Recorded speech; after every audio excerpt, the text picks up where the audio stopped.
Hello दोस्तों, अस्सलाम वालेकुम। वेलकम है, खैर मकदम है आपका अपने ही चैनल एमएन एकेडमी पर। हम आज आप फिर आपके लिए लेकर के आ गए हैं प्रीवियस पेपर।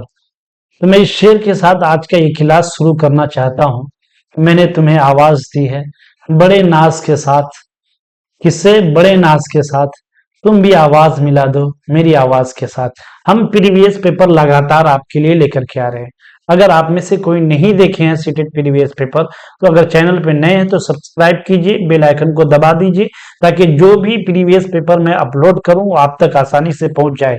और चैनल के प्ले लिस्ट में सारे वीडियोस अपलोड है, वहां से जाकर के देख सकते हैं आप लोग। ठीक है, चलिए हम लोग चलते हैं आज के पेडागोजी। पेडागोजी का प्रश्न नहीं, ये लैंग्वेज से पेडागोजी के बहुत सारे वीडियोस में अपलोड कर चुका हूं। तो कुछ बच्चों ने कहा कि सर पैराग्राफ से भी लेकर के प्रश्न कुछ आइए, जो कुछ नज्म से भी लाइए, कुछ नस्र से भी लाइए। तो बच्चों के मैसेज के द्वारा जो है मैं ये आपके लिए, उसके अनुरोध पर मैं ये प्रश्न आपके लिए, ये सवालात आपके लिए लेकर के आया हूं। ठीक है, गौर से देखिएगा। ठीक है, हमें बार बार कहता हूं इबारत के प्रश्न से कोई भी प्रश्न, हमारा कोई भी सवाल नहीं छूटना चाहिए। न ही नज्म से, न ही नस्र से, शेर से भी हमारा कोई भी सवाल का जवाब नहीं छूटना चाहिए। चलिए हम देखेंगे आज लैंग्वेज टू उर्दू। जिन्होंने लैंग्वेज टू रखा हो या लैंग्वेज वन, दोनों के लिए ये क्लासेस कारआमद है, मुफीद है। ऐसा नहीं हो कि लैंग्वेज वन में हमने उर्दू रखा है तो इसको छोड़ के चला। लैंग्वेज वन रखें और टू, सबके लिए अहम साबित होने वाला है आज का ये क्लास। ठीक है, चलिए उम्मीदवार सवालों के जवाब देखिए तभी देंगे अगर उन्होंने जबान टू का ऑप्शन यहाँ चुना हो। लेकिन अब वन भी अगर आपने चुना है तो आपके लिए भी ये क्लासेस मुफीद हो सकता है। लास्ट तक बने रहिएगा, स्किप मत कीजिएगा। ठीक है, चलिए हिदायत देखेंगे। नीचे दी हुई इबारत को पढ़िए और दिए गए मुतबादिल में किसी एक मुनासिब तरीन मुतबादिल का इंतखाब कीजिए। रमजान के पूरे 30 रोजों के बाद ईद आती है। कितने रोजों के बाद? गांव में कितनी चहल पहल है, ईदगाह जाने की धुन है, लड़के बहुत खुश हैं, ईदगाह जाने की खुशी उन्हीं का हिस्सा है। सबसे ज्यादा खुश हामिद है और 4 साल का गरीब गरीब सूरत बच्चा जिसका बाप पिछले साल हैजे के नजर हो गया। हैजा बीमारी जानते होंगे। अब हामिद अपनी बूढ़ी दादी अमीना की गोद में सोता था। बदनसीब अमीना अपनी कोठरी में बैठी रो रही थी। आज ईद का दिन है, उसके घर में न दाना नहीं है। उसने फहमीन के कपड़े सिए थे तो 8 आने मिले थे। उस अठन्नी को ईमान की तरह बचाती चली आई थी उस ईद के लिए, लेकिन ग्वालन सर पर सवार हो गई तो क्या करे? ग्वालन सर पर सवार हो गई तो यानी ग्वालन का मतलब हुआ जो दूध देने वाली थी, वो सर पर सवार हो गई तो क्या करे? अमीना कोठरी में क्यों बैठी रो रही थी? ईद के दिन उसके घर में दाना नहीं, उसको अपने बेटे की याद आ रही है। वह बीमार होने की वजह से रो रही थी, उसके पास रुपये नहीं थे। तो क्यों रो रही थी? ऑप्शन नंबर इसका देखिए, अभी हमने पढ़ा ईद के दिन उसके घर में दाना नहीं थे। क्या नहीं थे उसके घर में? ईद के दिन जो दाना नहीं था। 121 का ऑप्शन नंबर 1 सही हो जाएगा। ठीक है, देख लीजिए यहाँ पे कहाँ पे है, देख लीजिएगा इसके अंदर दाना उनके घर में ना है। देखिए ये है, ये आज ईद के दिन उसके घर में दाना नहीं थे। ठीक है, 122 का सवाल का जवाब देखेंगे। गरीब की जमा क्या है? गरीबों, गरायब, गुर्बत, गराबतों, ये तीनों नहीं होगा। ऑप्शन नंबर इसका 1 सही हो जाएगा। गरीबों, गरीब की जमा क्या होगी? गरीबों। हम कंफ्यूज नहीं होंगे।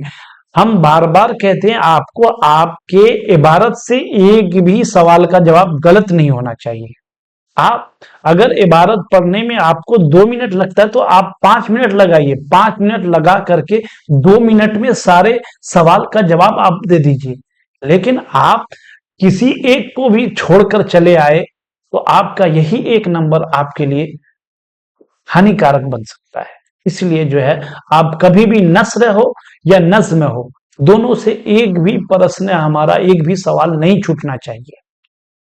ठीक है ना, ये ठान लीजिए आप। तो 30 का 30 नंबर, इससे तो हमें आ ही जाना चाहिए। और पेडागोजी के रहे 15-15 तो 30 दूना 60 नंबर तो हमको आसानी से 2 कट जाए, 4 कट जाए भाई, 5 कट जाए, 55 तो हम आना चाहिए ना। इसमें क्या पेडागोजी के प्रश्न में आपको एक एक प्रश्न हिंदी का चिंदी करके पढ़ा रहा हूं कि नहीं पढ़ा रहा हूं, उससे कैसे छूट जाएंगे? तो ठीक है, देखिए चलिए, गांव का मुतजाद है। गांव का मुतजाद क्या है? देहात, शहर, कस्बा, जिला। तो क्या हो जाएगा गांव का मुतजाद? उल्टा पूछ रहा, मुतजाद का मतलब जिसको उल्टा कहते हैं। तो देहात, शहर, कस्बा, जिला, तो ऑप्शन नंबर डी गांव का क्या हो जाएगा, शहर, ऑप्शन नंबर 2 सही हो जाएगा। ठीक है ना, समझ रहे होंगे आप लोग अच्छी तरीके से। हामिद का बाप पिछले साल किस बीमारी की नजर हो गया था, अभी बताए, हैजे हैजे की बीमारी नजर हो गया था, तो इसका राइट आंसर 3 हो जाएगा।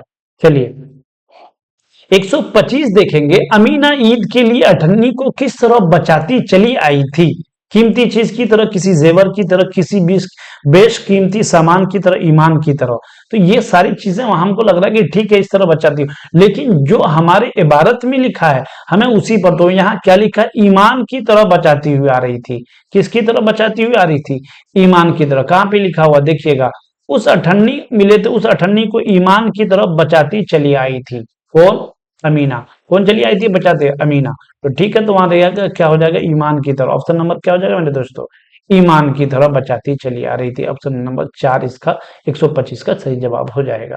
ठीक है, 126 देखेंगे, गांव में चहल पहल क्यों है, ईद की वजह से, शादी की वजह से, मिलने के मेले की वजह से, फसल कटने की वजह से। तो राइट आंसर क्या हो जाएगा, ईद की वजह से। ठीक है, हामिद की उम्र कितनी है, 10 साल, 4 साल, 6 साल, 3 साल, बताइएगा हामिद की उम्र कितनी है।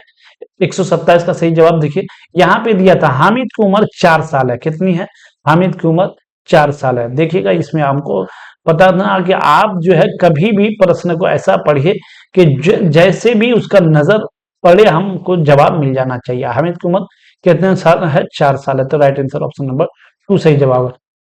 फहमीन के कपड़े सीने की वजह से उसको क्या मिला, 1 रुपया, 4 आने, 8 आने मिले थे, तो जानते होंगे। चलिए ऑप्शन नंबर 128 का सही जवाब क्या हो जाएगा, राइट आंसर 3 हो जाएगा। चलिए हिदायत दी हुई इबारत को पढ़िए और दिए गए मुतबादिल में किसी एक मुनासिब तरीन मुतबादिल का इंतखाब कीजिए।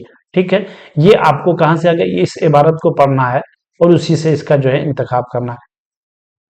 बेगम अफजल कमरे में बैठी स्वेटर बुन रही है, जुम्मन बौखलाया हुआ आता है।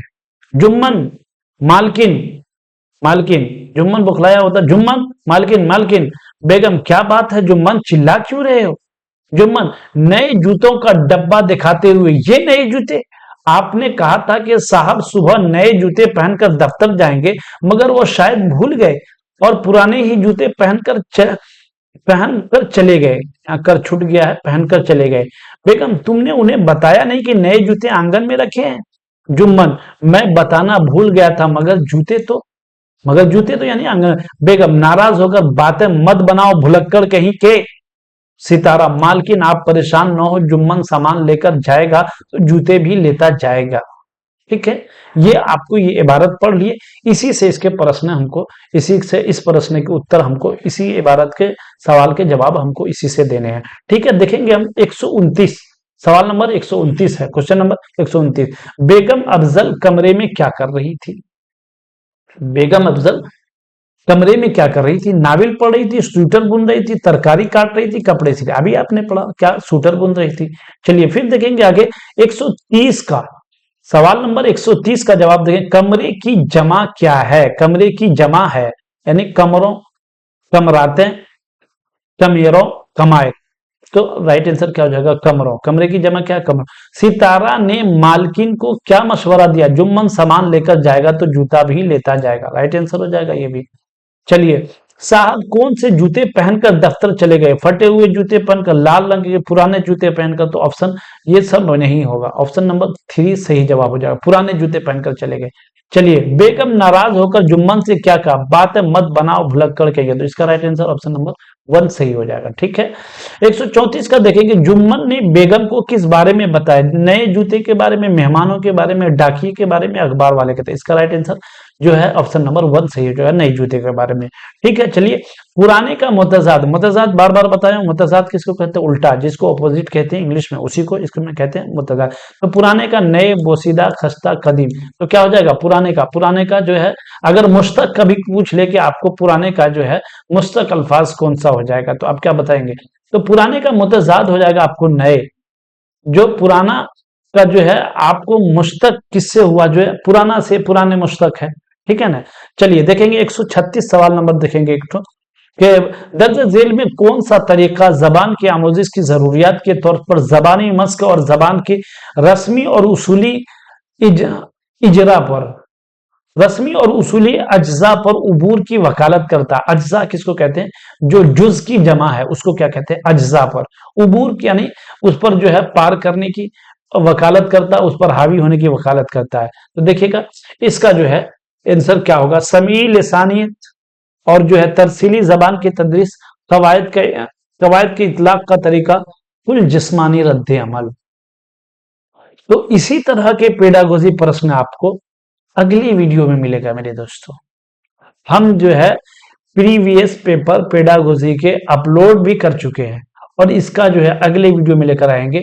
अगर दोनों को एक साथ जोड़ देते हैं तो वीडियो लंबी हो जाती है, इसलिए अगले वीडियो का इंतजार कीजिए आप लोग। हम मिलेंगे आपसे अगले वीडियो में। अगर वीडियोस अच्छी लग रही है, क्लासेस अच्छी लग रही हैं तो लाइक कीजिए, चैनल पे नए हैं तो सब्सक्राइब कीजिए। आपके मोबाइल में जितने ग्रुप हैं, जितने दोस्त आपके सीटेट की तैयारी कर रहे हैं, सब में शेयर कीजिए, सवाब कमाइए, सबके जारिया कीजिए। एक बच्चा अगर आपके शेयर से पढ़ लेता है, उसको एक दो सवाल उसका हल हो जाता है, तो इसका सवाब आपको दुनिया में भी मिलेगा और आखिरत में भी मिलेगा मेरे दोस्तों। ठीक है, चलिए।